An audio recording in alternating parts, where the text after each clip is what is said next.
Hi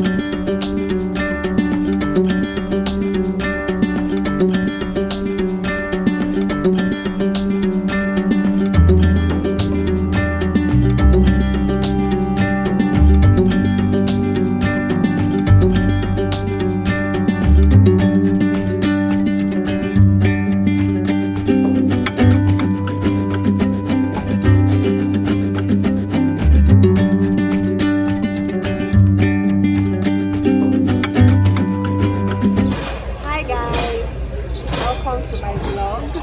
If it is noisy, I apologize. It's because if I don't do this now, I'm never going to do it. So that's why you have to bear with me with the noise.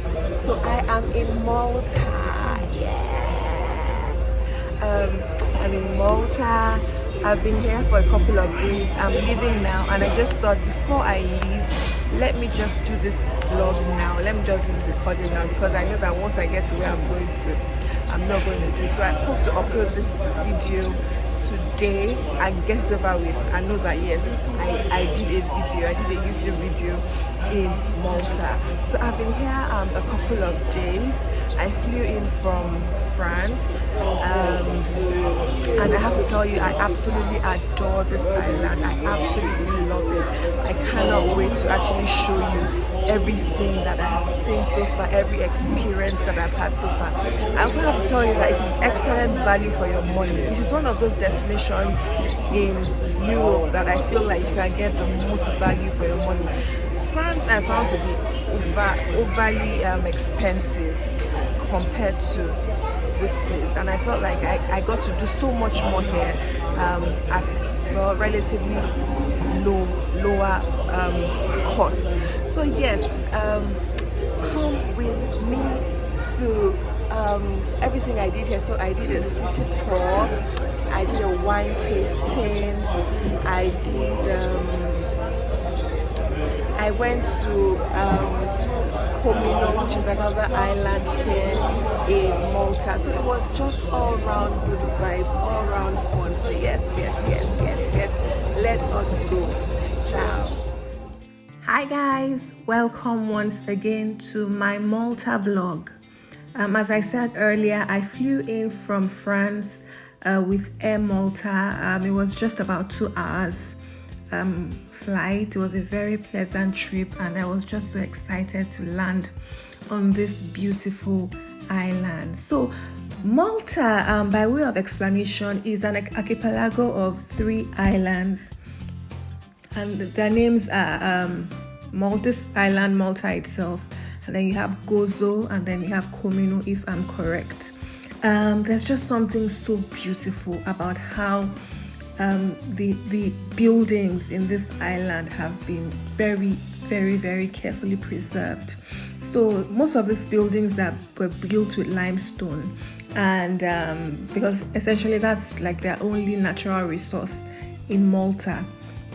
And I don't know if you know, but limestone is not a very good. It's nice when it comes to aesthetics. It's nice, but it's not a very it's not very good. It's not very easy to maintain. So it takes a lot to actually maintain and to restore it when it starts falling apart. So they actually invest quite a lot in making sure that these buildings remain, the way they originally were. That's just what I'm trying to say.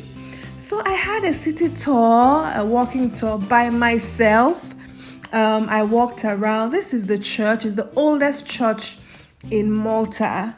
I just went in to look at it, and it was really nice. As you can see, it's a beautiful, bright island. Another thing I loved so much about Malta is the people.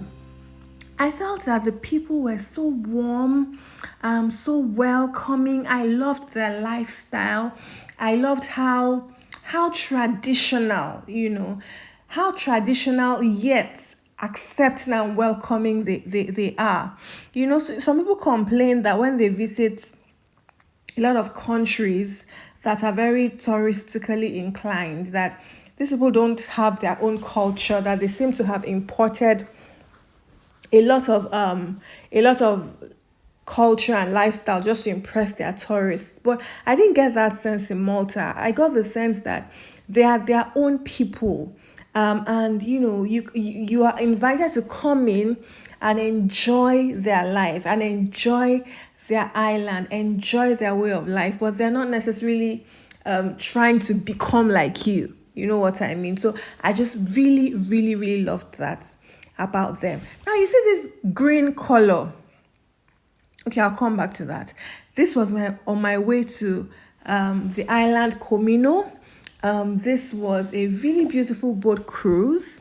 And then we got to this island and it was just so nice. Although it was crowded. That's the thing about Europe that I have to mention. Europe is crowded, especially in the summer.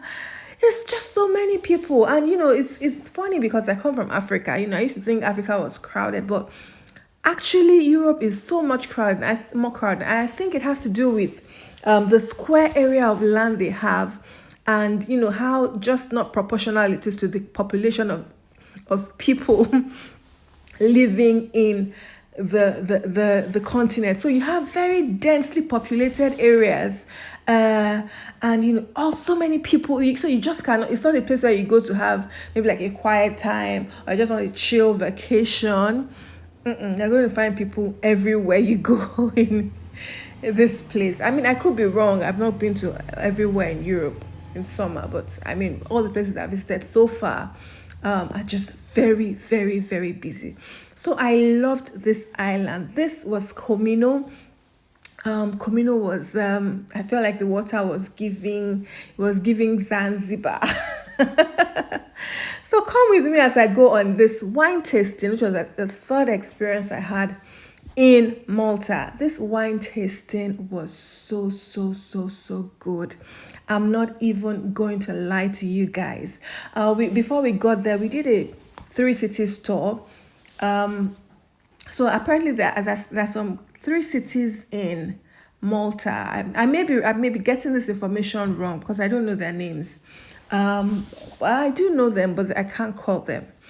This wine tasting was hosted in this very lovely farmhouse-ish, village-ish type of place. It was really quaint. It was charming.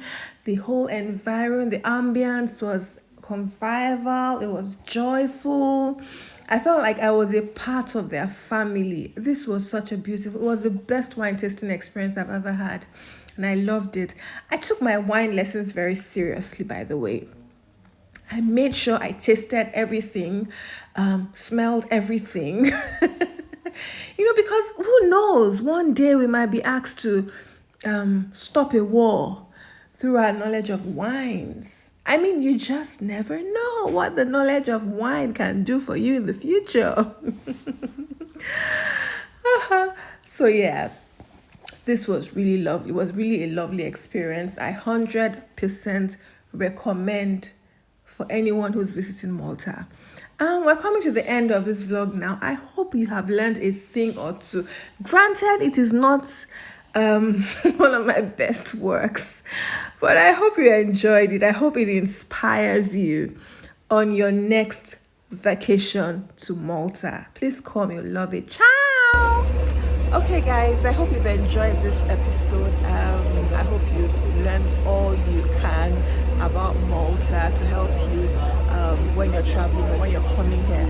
Don't forget to subscribe to my channel,